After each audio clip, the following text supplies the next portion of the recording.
새로운 찬양이실 수도 있을 것 같습니다. 예수 모든 중심 되시네, 예수 나의 중심 되시네 라는 찬양입니다.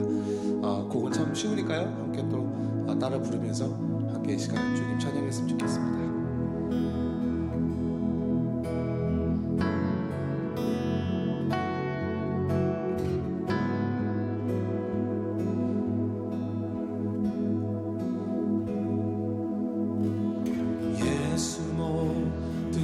중심 되시네, 예수 모든 중심 되시네.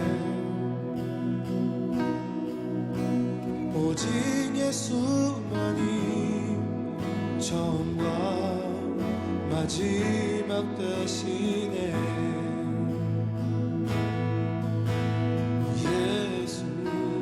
예수 모든 중심, 예수 모든 중심 되시네.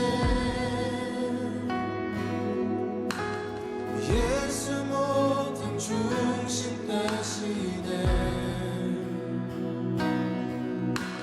오직 예수만이 처음과 마지막 되시네. 예수 어떤 것으로도 나의 맘 채울 수 없네.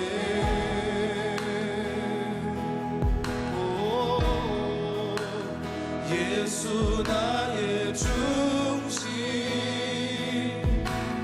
모든 것 다스리시네.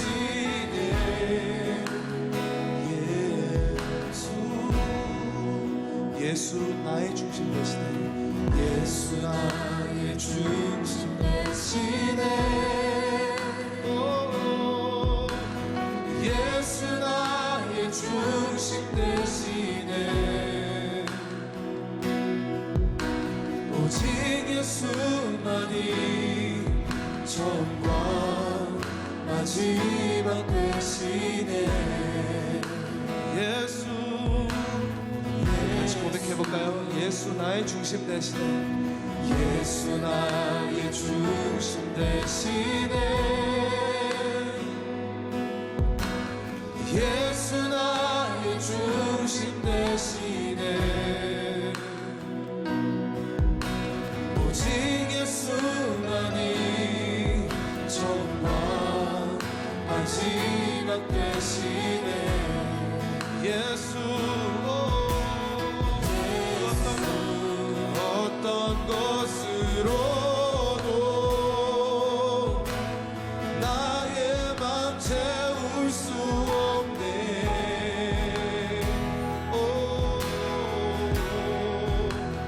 예수 나의 중심, 모든 것 다스리시네. 그 어떤 것으로도 어떤 것으로도 나의 맘 채울 수 없네.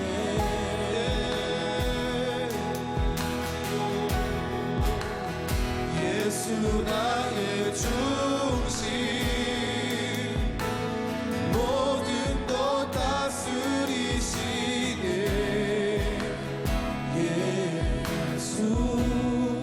예수 나의 중심 되시네. 예수 나의 중심 되시네. 예수 나의 중심 되시네. 오직 예수만이 처음과 마지막 되시네. 마지막으로 다시 한번 고백할까요? 예수 나의 중심, 예수 나의 중심 되시네. 예수 나의 중심 되시네. 오직 예수만이 처음과 마지막 되시네. 예수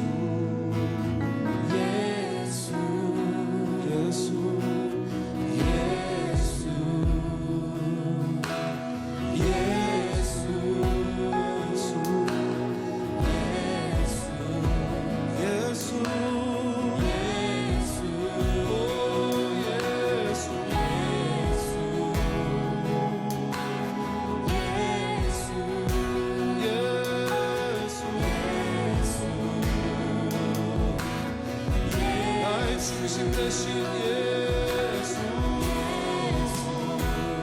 모든 것 다스리시네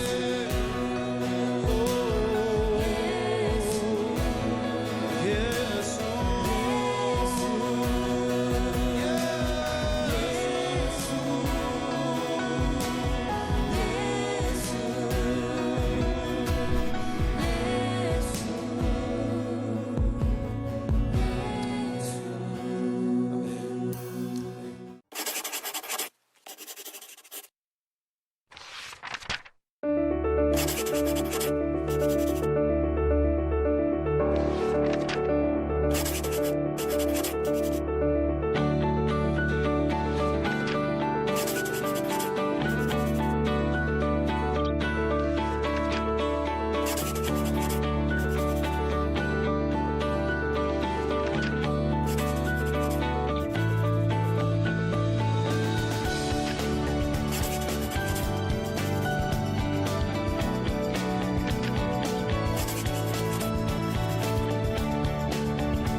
저는 원래 선교사라서 우리말로 역마살이 꼈다 그러죠.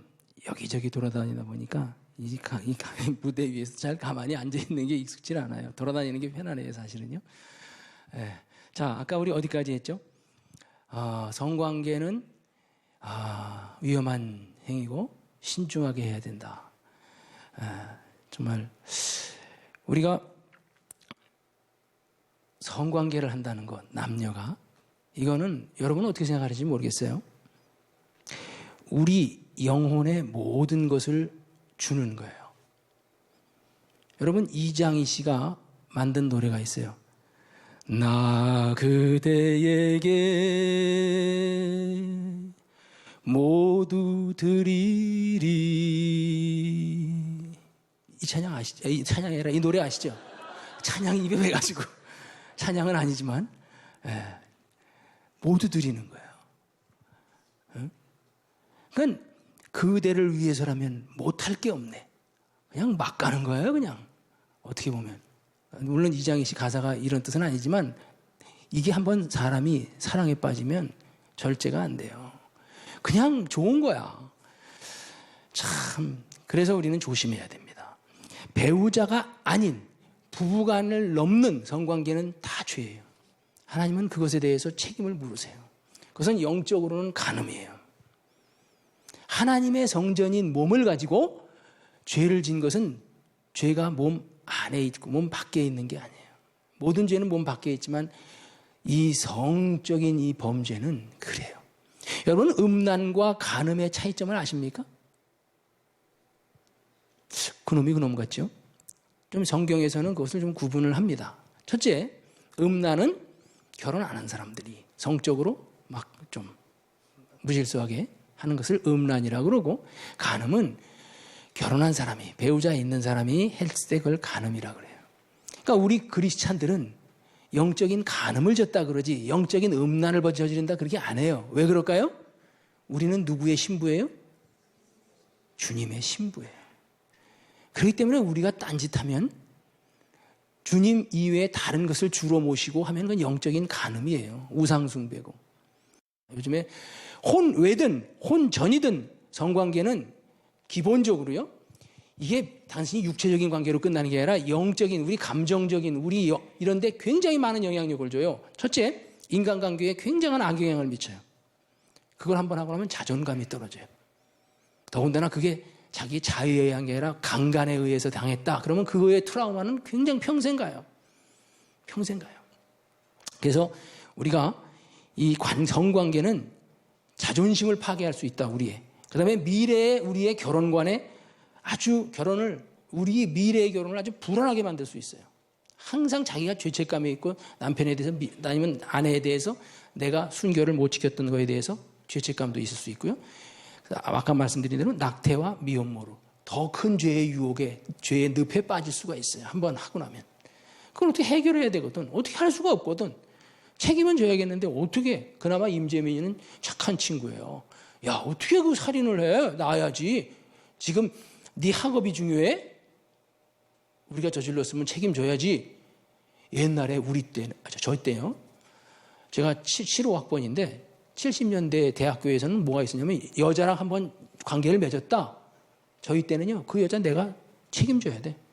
여자들도 책임져 그래요. 와서 아주 데모를 해. 그래서 어휴야 이거 잘못하면 완전히 그냥 낚이는 거예요. 아시겠어요? 그래서 우리가 약혼한 사이라도 우리는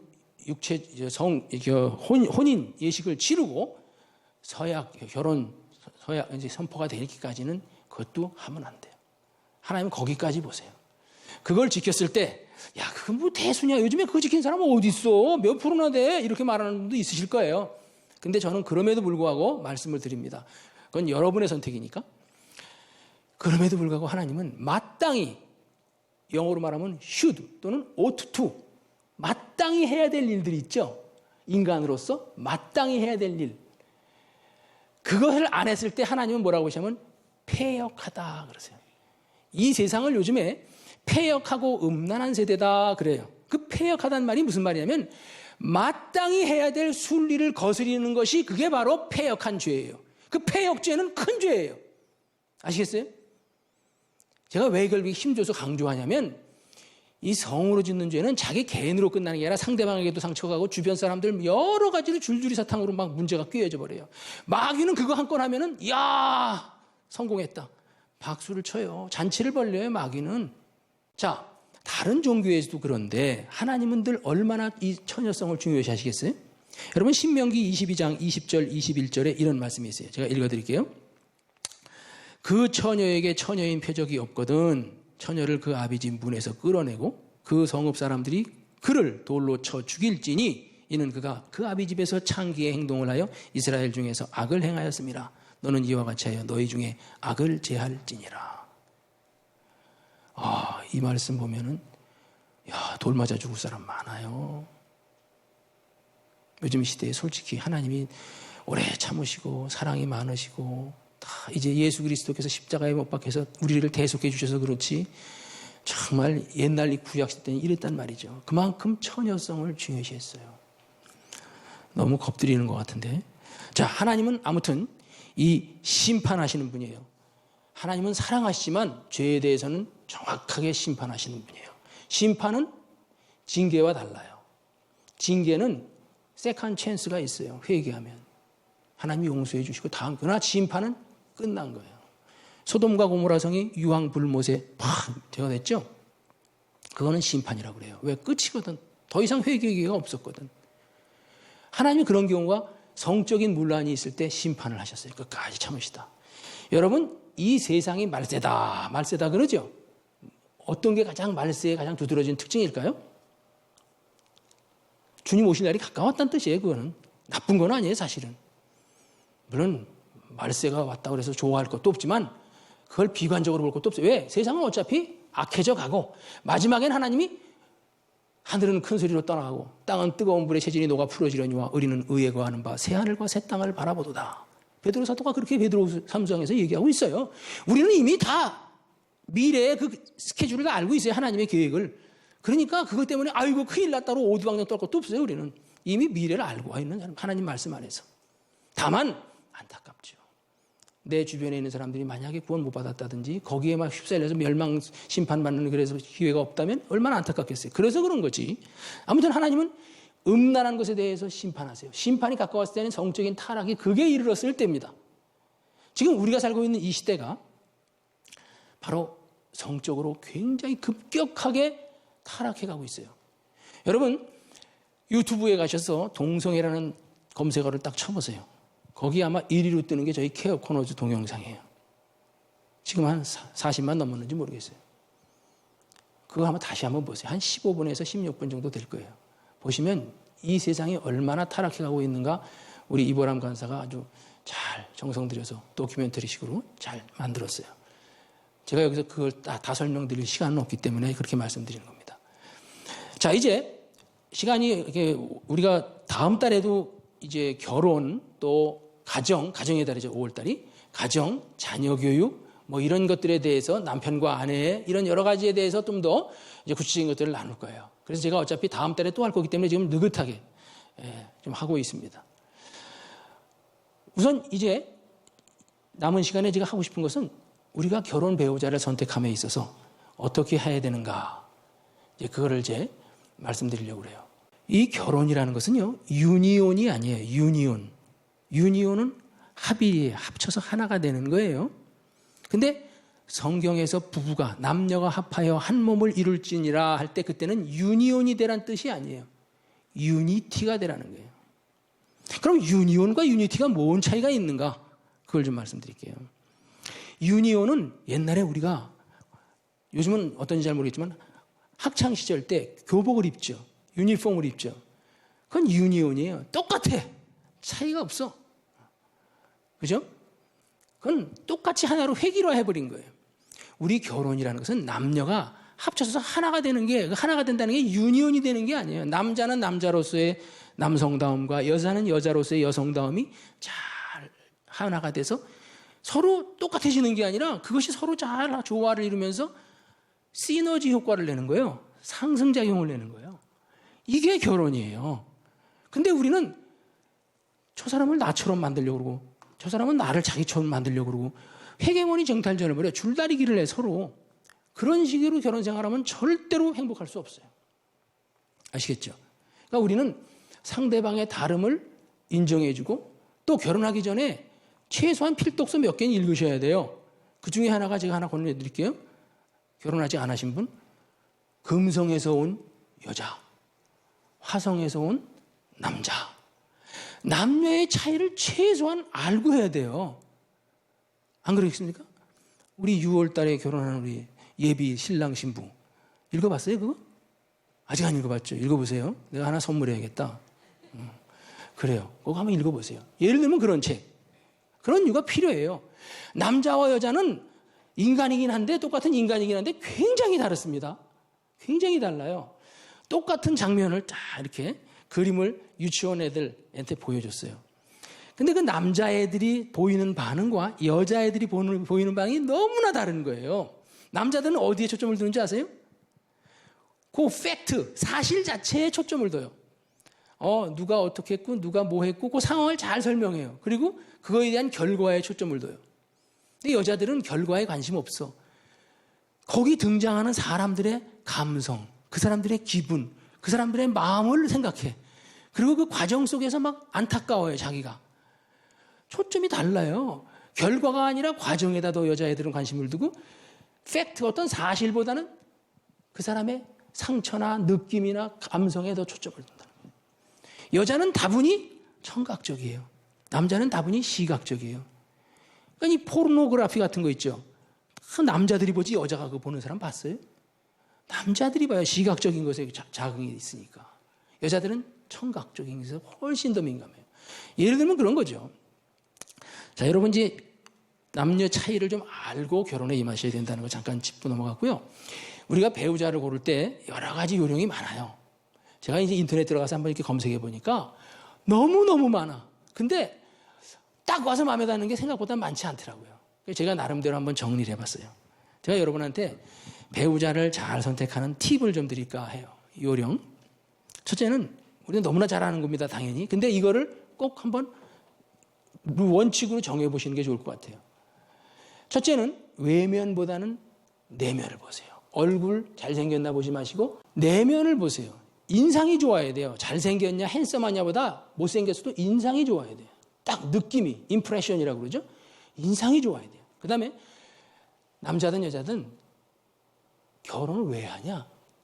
결혼을 하려고 하는 동기를 한번 점검해 보는 게 좋아요. 그래서 당신 구체적인 인생의 꿈이 뭐냐, 꿈이. 그 꿈이 구체적일수록 좋아요. 그리고 당신은 그 꿈을 이루기 위해서 지금 현재 어떤 일을 하고 있냐, 어떤 노력을 하고 있냐를 또 한 번 더 물어보세요. 그게 돼 있는 사람일수록 훨씬 점수를 따는 거예요.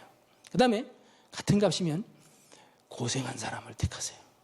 편안하게 쉽게 산 사람보다는 좀 고생한 사람. 그런 사람이 훨씬 더 성숙해 있어요. 고난을 겪을수록 인간은 많이 다듬어져요. 그래서 같이 하기에 좋아요. 물론 너무 상처가 많을 수도 있죠. 그건 좀 점검해 보셔야 돼요. 고생을 해서 상처가 많은 사람은 또 너무 힘들 수 있거든요.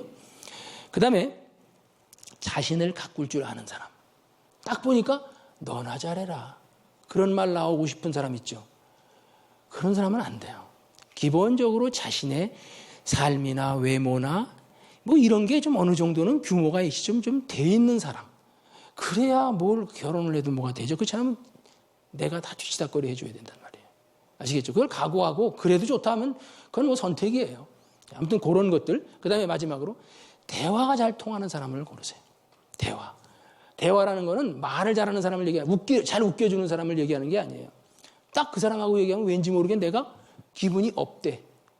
우울하다가도 굉장히 갑자기 인커리지, 격려가 되고 위로가 되고 소망이 생기고 기뻐져, 웃게 돼. 그런 사람이 대화, 소통이 잘 되는 거예요, 자기하고. 제가 이 말씀만 드리고 이제 마칠 텐데요. 철수 아시죠? 철수, 유명한 철수. 안철수 말고 교과서에 많이 나오는 철수. 그 철수 얘기예요. 철수가 이제 교회 학교, 주일학교의 학생이에요. 초등학교 학생인데 담임 목사님이 내려왔어요. 철수 보고 이제 철수야, 선악과를 누가 따먹었지? 딱 물어봤어요. 그랬더니 철수가 담임 목사님 딱 보더니 나 안 따먹었는데요? 그러는 거예요. 그래서 목사님이 아니 선악과를 누가 따먹었냐고. 그랬더니 아니요, 저 안 따먹었어요. 목사님이 이거 봐라. 그 담당 교사를 불렀어요. 선생님, 내가 철수한테 이렇게 물어봤더니 이렇게 대답하는데 이거 어떻게 된 겁니까? 그랬더니 그 선생님이 하는 말이 철수가 안 먹었다 하면 안 먹은 겁니다. 그러는 거예요. 그러니까 이 선생님, 담임 목사님이 이거 봐라, 이거 그 학생의 그 선생의 그 학생이네.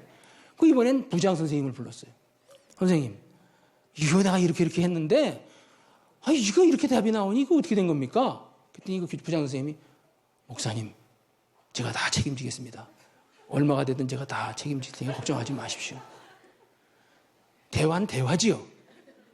대화는 대화인데 이게 뭐가 안 맞죠? 참 핀트가 안 맞죠. 결혼해가지고 부부간에 이러면 곤란해요. 정말 우리가 자기의 그 관심사와 상대방에 대한 이해가 너무 없는 거야. 그렇다고 또 담임 목사님도 끝까지 또 추궁만 하지 그것에 대한 이해를 해주고 또 다시 물어봐주고 뭐 이렇게 좀 해야 되는데 그것도 못하고. 우리가 소통력이 참 필요합니다. 부부간에 이런 의사소통이 잘 되지 않으면 아무리 서로 뭐 궁합이 잘 맞고 뭐 해도 어려워져요.